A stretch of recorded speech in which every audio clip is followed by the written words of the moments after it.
Good evening. Today I would like to show you a couple of lines in the London, or at least lines where in the King's Indian the London bishop on f4 gets chased.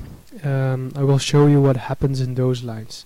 In the main lines of the London, the bishop often gets tucked away at the square h2 after playing h3.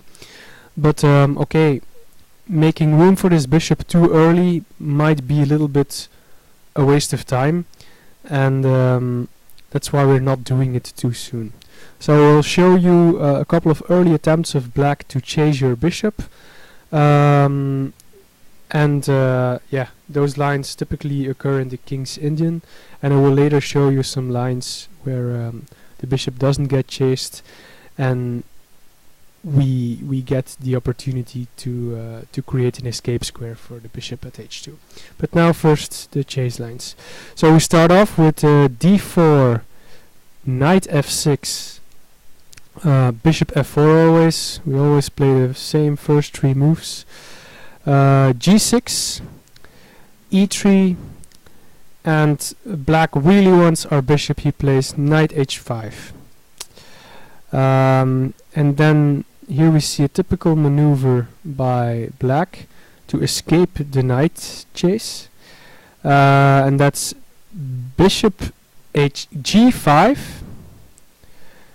Then black plays h6 to keep on chasing it. We have to run to h4 with the bishop. Black plays g5,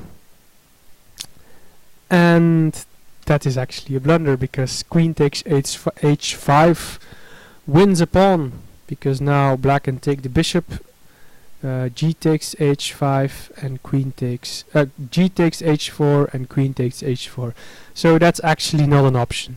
So just this I show this just to show you that chasing the bishop too early is not such a good idea for black. It's simply not possible.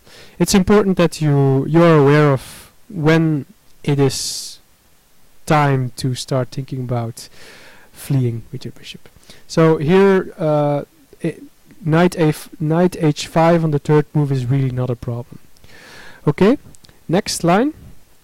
Again we start d4, knight f6, bishop f4, g6, e3, d6 now. Some kind of smart waiting move by black. So he waits for white to play knight f3, which white usually plays, and now he plays knight h5. Again we see the same maneuver with the white bishop.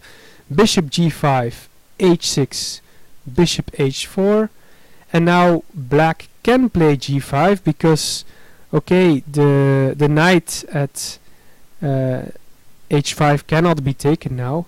Not even sacking the bishop will help us, because if you would sack the bishop on g5, then black would take back with the pawn and the knight is protected. So but now this is also very typical for this chase lines in the London. White has a, in my opinion, beautiful maneuver, knight f to d2. And so okay, black is allowed to take the bishop, but his knight is hanging. So again he might actually hold on to the pawn this time, but his pawn structure is severely fractured, and white should be slightly better in this variation. Also note that okay, white's pawns are on black squares, so the bishop is actually our most problematic piece, so we don't mind getting rid of it. So play might continue, knight g7, bishop g3. So we finally take off with our bishop, and okay, if black really wants our bishop, he can play knight f5 here. Again attacking the bishop, and there's no time to run. But we have to be careful here. Since h5 might be a threat. If we have to play h3 ourselves and the knight can then take, we have a really bad pawn structure. If we have to take if we have to play f takes g3, that's really not that doesn't really look promising at all. So what white has to do here, that's quite important, is immediately attack the knight. So bishop d3. But okay, the knight is still protected here. So black can just play bishop g7 here. And we really force black now to take the bishop by playing queen f3. And there's just no way to go back for black anymore. So he takes on g3, and important here, we take with the h pawn. So we have the open file. I once castled in this position as black, and I can assure you it's important to really know what you're doing as black, because I was actually playing a weaker, much lower rated player, and I really suffered, to be honest. Okay, play might continue, knight c6 and c3, but that's how far we are interested now. I will show you the main lines later on to better understand how white should play in these positions. I think white will develop his knight to h3 and c2, and then he's ready to castle. But I think the best thing is or not to castle, but to connect the rooks, for example, by playing king e2. Not sure if that's a good idea, because okay, queen and king would be lined up on this diagonal here, this h5 to d1 diagonal. So probably that's not such a good idea. But okay, castling long seems like a very obvious thing to do, and then maybe start to increase the pressure on black's king side. I think that's a rather good idea. Okay, and then third line where black tries to chase the bishop, we get after d4, knight f6, bishop f4, g6, e3, bishop g7 now. So that's the main line actually until now. White continues with knight f3, d6 on the fourth move now. White plays bishop e2, and again, what would you think black would do? Knight h5, of course. He really wants the bishop. And the same maneuver. Bishop g5, h6, bishop h4, g5, and now again what we already saw. Knight f to d2, attacking the knight. And here's something quite spectacular. A sacrifice by black. So black doesn't want to be the only one with a fractured pawn structure, so he plays knight f4.